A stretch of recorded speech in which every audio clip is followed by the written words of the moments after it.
Marriage conflict is one of the most familiar battles in human life. Two people who once vowed to love, to understand, and to walk together can suddenly find themselves standing on opposite shores. Arguments over small things, household chores, tone of voice, or forgotten promises, ignite storms far greater than the sparks that lit them. In marriage, the closeness that once brought comfort makes every word heavier, every silence sharper. A simple evening can unravel into a battlefield. One partner returns home exhausted, longing only for rest. The other has been waiting all day, eager for attention, craving conversation. A pause too long, a sigh too deep, a misplaced word, and suddenly disappointment turns into accusation. You don't listen. You never care. A defense rises in response, but defense sounds like dismissal. The words grow sharper, the silence grows colder. By the time the voices fade, neither remembers the starting point. What remains is the sting of wounds delivered not by strangers, but by the person closest of all. There are nights when silence itself is the weapon. One partner withdraws, refusing to speak. The other, desperate for acknowledgement, pushes harder, raises the volume, demands a reply.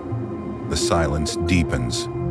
The air becomes heavy with unsaid words, a presence louder than shouting. Hours later, the house is quiet, but the distance has widened. The bed is shared, but the hearts feel far apart. Even the most practical concerns can erupt into battles. Finances, so ordinary, so necessary, become fuel for resentment. One partner believes in saving every penny for security. The other insists life is meant to be lived while it can. The conversation begins calmly, but it doesn't stay there. Voices rise, hands gesture sharply. Each word is no longer about numbers, but about trust, control, and respect. What began as a discussion about money becomes a war over who holds power in the relationship. Then there are the daily frictions, so small on the surface yet capable of breaking open hidden cracks. A forgotten birthday, a careless remark at the wrong moment, a phone call left unanswered. Each act by itself is light, but the weight grows with repetition. The partner begins to believe these small acts are not accidents, but patterns. Not oversights, but betrayals. A slammed door follows, a sharp look burns more than words. The storm begins again. Family obligations bring their own battlefield. Decisions about children, about in-laws, about where to spend holidays, what should be moments of unity become arenas of division. The quarrel starts in the kitchen and spreads into the dining room, into the phone calls with relatives, into weeks of tension. Both sides believe they are right. Neither side yields. The conflict grows, weaving itself into every conversation, until even moments of peace feel fragile, temporary, ready to collapse at the next misstep. These conflicts are not rare. They are the daily reality of countless homes. And what makes them so piercing is that they are never about strangers.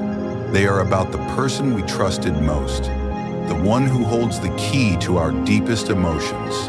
When love collides with anger, when tenderness gives way to sharp words, marriage becomes not a sanctuary but a battlefield, where every gesture can wound, every silence can divide.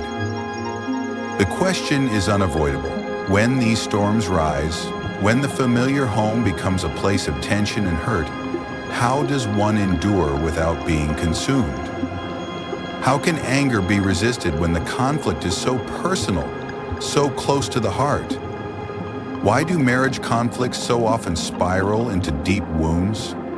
At first glance, they appear to be about simple matters, household responsibilities, daily routines, or financial decisions.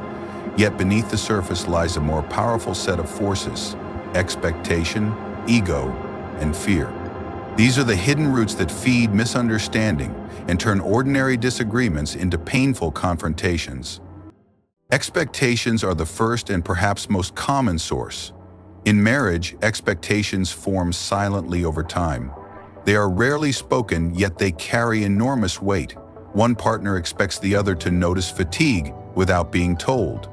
One expects attention after a long day, or appreciation for tasks done quietly in the background. When these expectations are not met, disappointment emerges, and that disappointment often feels heavier than the actual event. A forgotten errand is no longer about groceries. It becomes proof of neglect. A delayed message is no longer a lapse in time. It becomes a sign of indifference. These layers of expectation create an invisible script. And when a partner fails to act according to the script, resentment follows. Ego enters as the second root. Ego shifts the purpose of communication away from understanding and toward victory. When ego is present, the question is not what is the problem, but who is right. A disagreement over household chores becomes a struggle to prove who works harder. A debate about parenting becomes a contest of authority. The voice rises not because the issue is serious, but because the ego feels attacked. Ego is highly sensitive, interpreting disagreement as disrespect. In this way, small corrections or questions from a partner are felt as challenges to identity. Instead of seeing the conflict as a shared problem to solve, ego reframes it as a personal threat to be defeated. The result is escalation, not resolution. The third and most insidious root is fear. Fear does not shout like ego, but it lingers in silence and suspicion. Fear of not being valued, fear of losing control, fear of rejection. These shadows lie beneath many conflicts. A partner's neutral remark, "Why did you choose this?" is heard as a sign of distrust. A moment of tired silence becomes a perceived signal of fading affection. Fear takes what is small and paints it in exaggerated colors. It imagines neglect where there is none, betrayal where there is only distraction. Unlike ego, which pushes outward, fear pulls inward, creating distance even when words are calm. These three forces, expectation, ego, and fear, rarely act alone. More often, they reinforce one another. An unmet expectation feeds ego. You should have known, and because you didn't, I must defend my worth. Ego then awakens fear. If I don't win this, I will not be respected. I will lose ground. Fear circles back to expectation.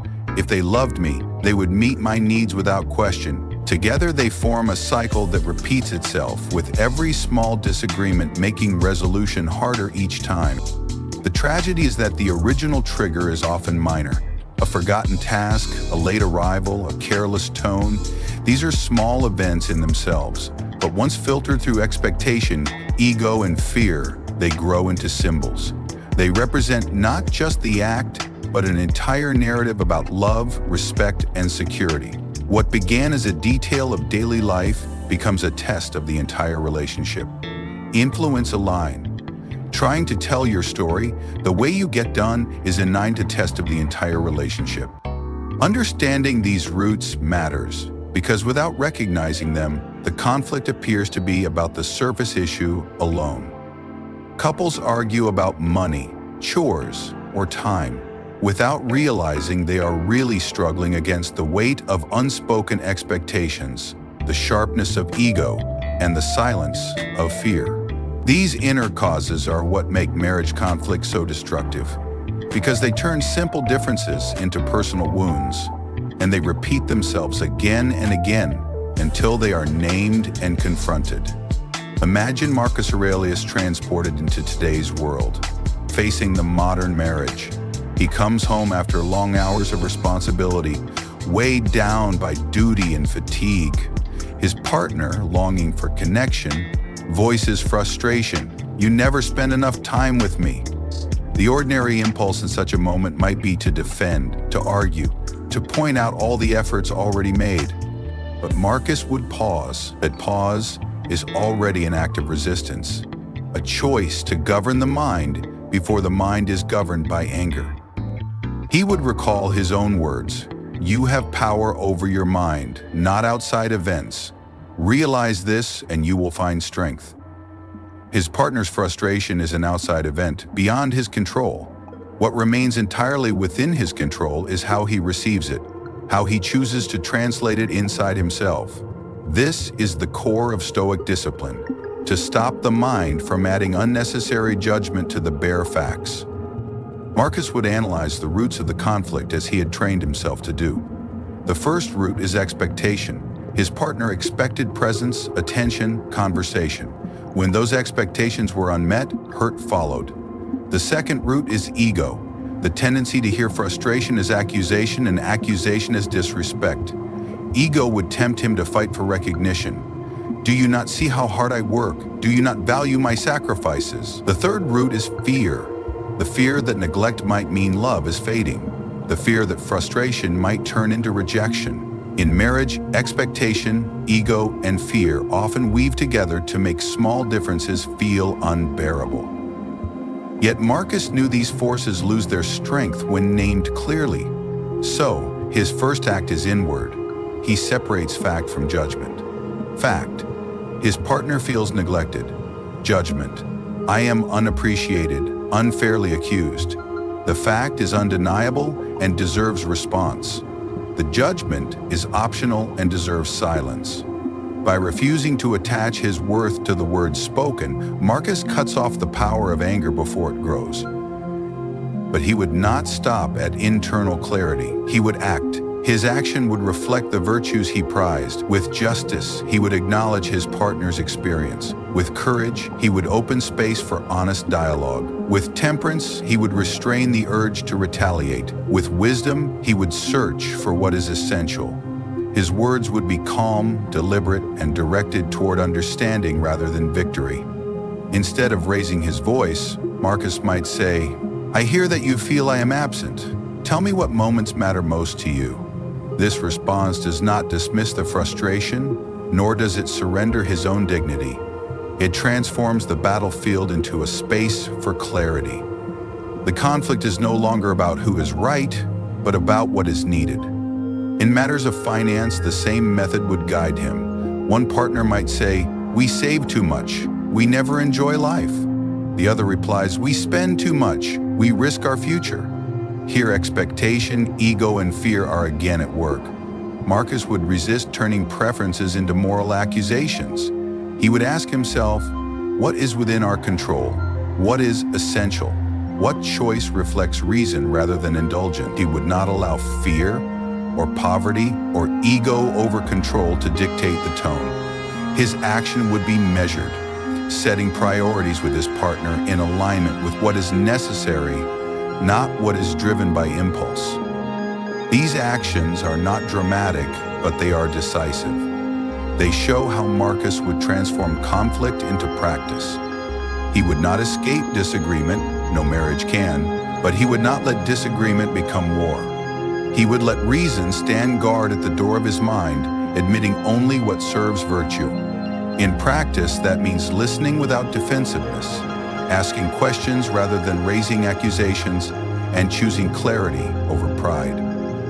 Thus, Marcus Aurelius in a modern home would face the same quarrels we know today about time, money, or neglect. Yet by pausing, analyzing the inner roots of conflict, and acting in accordance with virtue, he would show that the true battlefield is never the words spoken across the table. It is the space within our own minds where anger either takes root or is refused entry.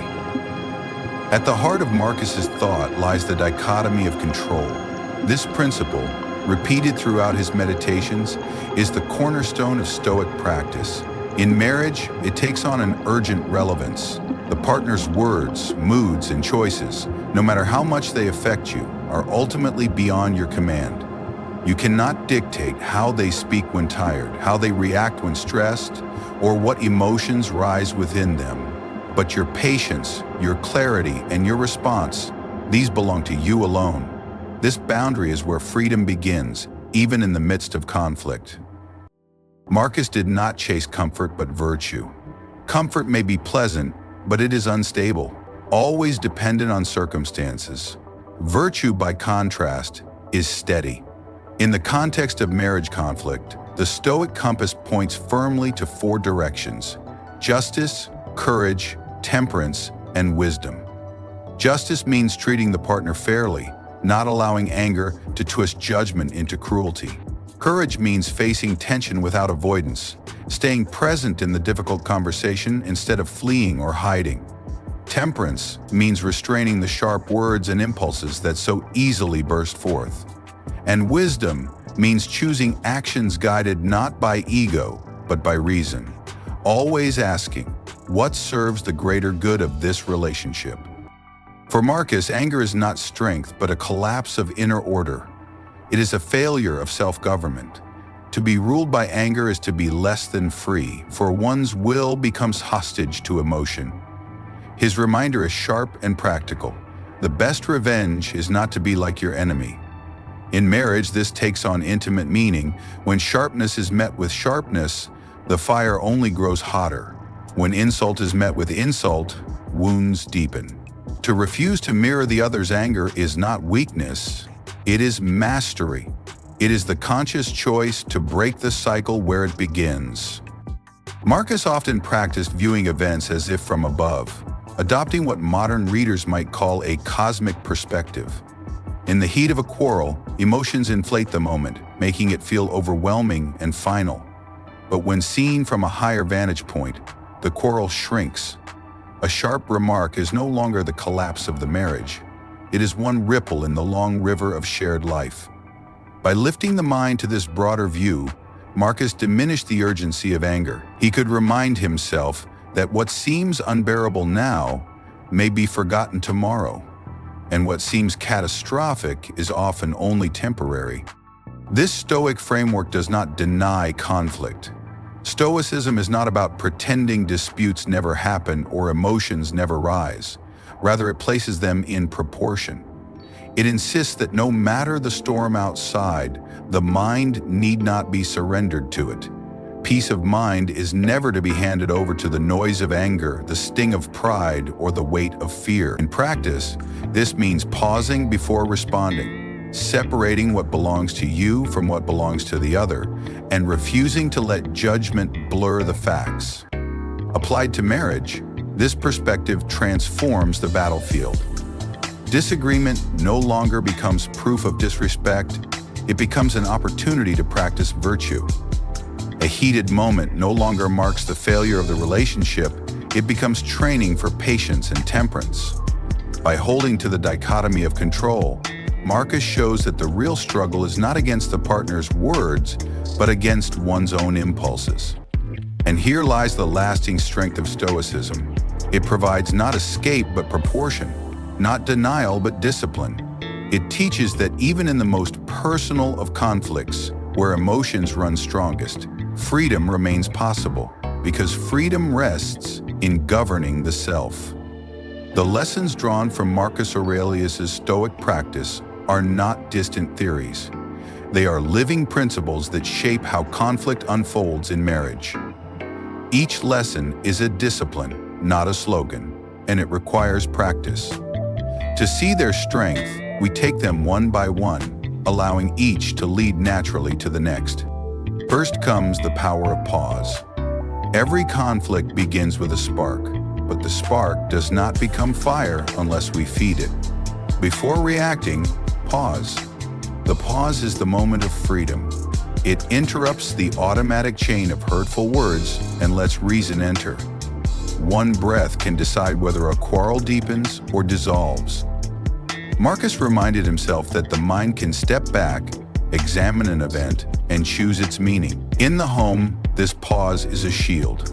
It prevents careless words from striking harder than they should. The pause is small, but its strength is immense, for it gives space to act according to reason rather than impulse. And once we pause, the next step becomes clear. We must see the situation with accuracy. This leads to clarity. Clarity separates fact from judgment. When a partner says, "You don't care," the words sting. Stoicism insists we ask, is this fact or perception?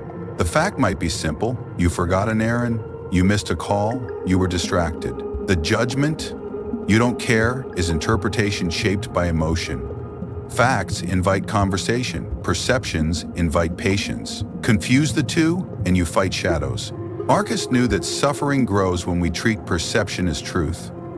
With clarity, we answer what is real, not what imagination adds. Clarity is not denial of feeling. but the refusal to let emotion distort reality.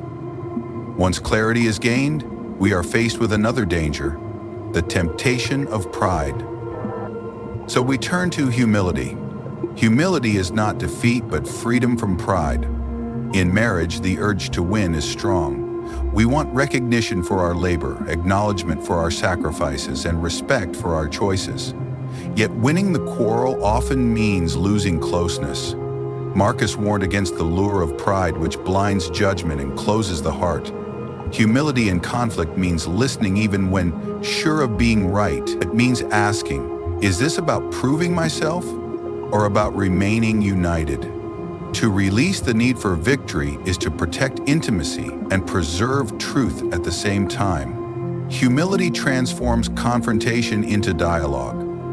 When humility is present, the mind is steady enough to measure the size of the problem. Then comes proportion. Stoicism urges us to place each event in scale. What feels enormous in the moment may prove trivial when seen across a year or a life. Marcus reminded himself of life's brevity and of countless past quarrels now forgotten. In marriage, proportion asks, will this matter tomorrow? Will it matter 10 years from now? If not, why surrender peace today? Proportion shrinks anger to its proper size and keeps temporary discomfort from becoming permanent division. To practice proportion is to remember that small slights should not carry the weight of lifelong meaning. With the heat reduced, another discipline becomes possible, not only to hold back harm, but to extend care. Finally, compassion. Compassion sees that both partners carry the same human burdens: fatigue, insecurity, and fear. Marcus wrote that when others act harshly, they act from ignorance of the good. In marriage, this insight is vital. A sharp tone may conceal exhaustion. A harsh complaint may hide fear of neglect. Compassion does not excuse harm, but it refuses resentment. It answers not to the words, but to the wound beneath. Compassion shifts focus from retaliation to care, reminding partners they are allies, not opponents. Compassion creates the ground where healing begins, even in the midst of disagreement. Taken together, these 5 lessons, pause, clarity, humility, proportion, and compassion, form training for the soul. They are not abstract ideals, but daily practices. Pause opens the door to clarity. Clarity clears the way for humility. Humility invites proportion. Proportion prepares compassion. Practiced together, they transform conflict. Arguments become exercises in justice, courage, temperance, and wisdom. The household steadies as each partner governs the only province they control: attention and response. Marcus Aurelius would remind us that marriage conflict is not to be avoided but mastered. With these lessons, the storms of daily life no longer dictate the state of mind. They become teachers, each quarrel a test, each test an opportunity for virtue. In this way, the home shifts from a place of tension into a place of growth, where disagreements train character and strengthen love. And with that foundation set, the path forward is clear: to turn these insights into daily routines, habits of speech, reflection, and timing that carry Stoic steadiness into each day. Apply Stoicism in communication. Words exchanged in the heat of conflict often determine whether the situation heals or breaks further apart. When criticized, respond first with listening. Do not rush to defend. Ask for clarity. What exactly was meant? What action caused the hurt? This simple act shifts the energy from battle to dialogue. Instead of 2 voices clashing, there is 1 voice speaking and 1 mind listening. Marcus Aurelius would remind himself that the truth can never be harmed by patient listening, but it can be obscured by a rush to answer. Listening, however, is not passive. It is an active discipline. It requires setting aside pride long enough to hear what lies beneath the words. Often, criticism is not an attack, but an expression of need. By pausing and inviting explanation, you create space for truth to emerge without anger. And once the moment has passed, reflection must follow. That reflection comes through the daily practice of writing. Practice journaling as Marcus did. Write down the day's conflicts, the words that stung, and examine them. Were they facts or judgments? What was within your control? Which reactions came from ego and which from reason? This daily habit builds resilience, for it forces the mind to revisit pain without being consumed by it. The page becomes a mirror that shows what really happened. Marcus himself used his journal not for polished thoughts, but for reminders, corrections, and self-discipline. In marriage, the same exercise allows each quarrel to become a lesson rather than a scar, a practice rather than a permanent wound. Journaling also prevents the slow accumulation of unexamined resentment. Words left unchecked grow heavy. Memories left unreviewed gather poison. But words written down are placed in order, and order calms the soul. By writing, you draw a line between the external event and your inner judgment, reinforcing the Stoic boundary of control. And once the habit of reflection is secure, the next step is discipline in action. Cultivate temperance. Do not let fatigue or stress dictate words. A disciplined schedule, rest, reflection, exercise, fortifies the mind against irritability. When the body is neglected, anger finds easier entry. Marcus taught himself that weakness of body often weakens judgment, while discipline of body steadies the mind. Temperance in marriage means controlling tone, volume, and timing, even when frustration rises. It is not suppression, but mastery. By controlling yourself, you create conditions where dialogue is possible. And in practicing temperance, you prepare the mind for the greater challenges of the modern world. For we live in an age of constant digital distraction. Messages arrive with sharp tones. Notifications buzz without rest. Comparison never ends. Anger multiplies because stimulation never stops. In such a climate, Stoicism shields the mind. It teaches us that the noise outside is never stronger than the stillness we choose inside. Screens may flash with criticism, but the mind can remain calm if it remembers the dichotomy of control. Just as Marcus reminded himself that the shouts of others could not touch his reason, so too can we resist the endless voices of digital life. This inner stillness is not isolation, it is strength. To live stoically is to remain steady while the world around seeks to provoke. Society thrives on outrage, on instant reaction, on the spreading of offense. But Stoicism offers a counterculture: calm, proportional endurance. Where the world rushes to respond, the Stoic waits. Where the world magnifies insult, the Stoic shrinks it to size. Where the world feeds division, the Stoic shrinks it to size. Where the world feeds division, the Stoic shrinks it to size. Where the world magnifies insult, the Stoic shrinks it to size. Where the world magnifies an insult, the Stoic shrinks it to size. Where the world magnifies insult, the Stoic shrinks it to size. The same principle applies everywhere. In marriage, in politics, in work, and in private life. And this principle is not a relic of ancient philosophy, but living guidance. It survives because it addresses the same struggle that has always existed: the tendency to be ruled by emotion instead of reason. It shows that peace is possible, even when noise surrounds us. In marriage, it prevents quarrels from becoming wars. In society, it resists the contagion of anger. In personal life, it builds the strength to endure disappointment without collapse, to carry calm into situations where others lose balance. Thus, Stoicism is not ancient advice to be admired at a distance, but a philosophy of survival in the modern storm. It trains us to pause, to listen, to reflect, to act with discipline, and to endure with calm. It is not about withdrawing from life, but about engaging with it more wisely. To apply Stoicism today is to reclaim the mind from noise, to anchor relationships in reason, and to transform conflict into practice. With these habits, we do not avoid the storm, we learn to stand steady within it. Conflict in marriage will never vanish. Disagreements are part of life, as natural as the seasons. Two people cannot live closely without friction. Yet anger, resentment, and bitterness need not dominate. This is the crucial distinction that Stoicism makes clear. Conflict will arrive, but how we meet it is our choice.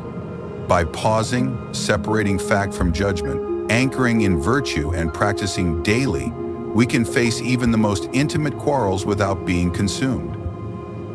The gift of Stoicism is not the absence of pain, but the mastery of response.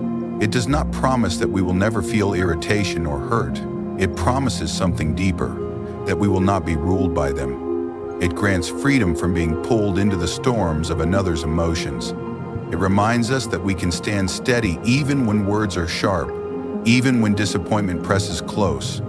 In this sense, Stoicism is not escape but endurance, not avoidance but transformation. It takes conflict which seems destructive and turns it into training for the soul.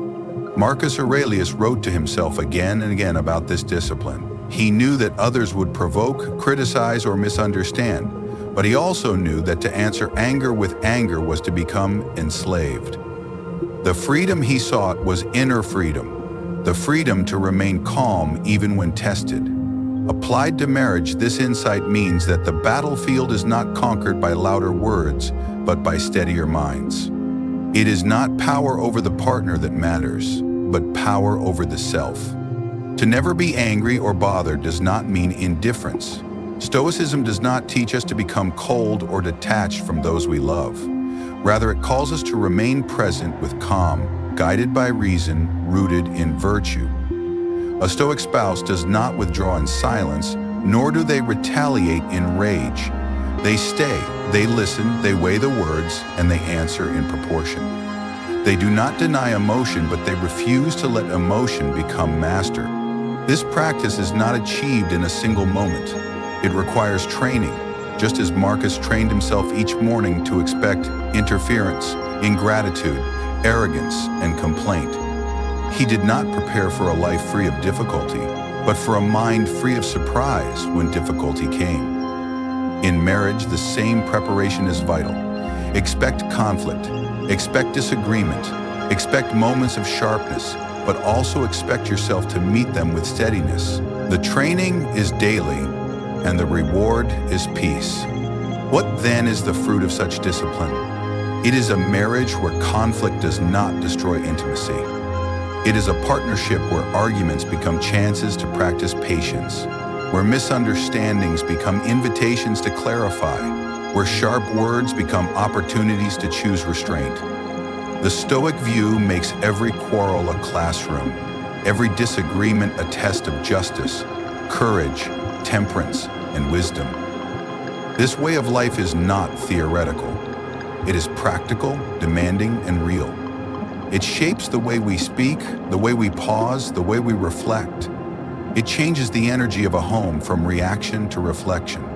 And over time, it builds a strength that is visible, not in the absence of argument, but in the absence of lingering bitterness. If this reflection resonates with you, join us here on Sophoria, where we explore ancient wisdom for modern struggles. Like this video, subscribe, and ring the bell so you won't miss our next journey into Stoic practice. And in the comments, share with honesty. What conflict in your own life could you transform through Stoic calm?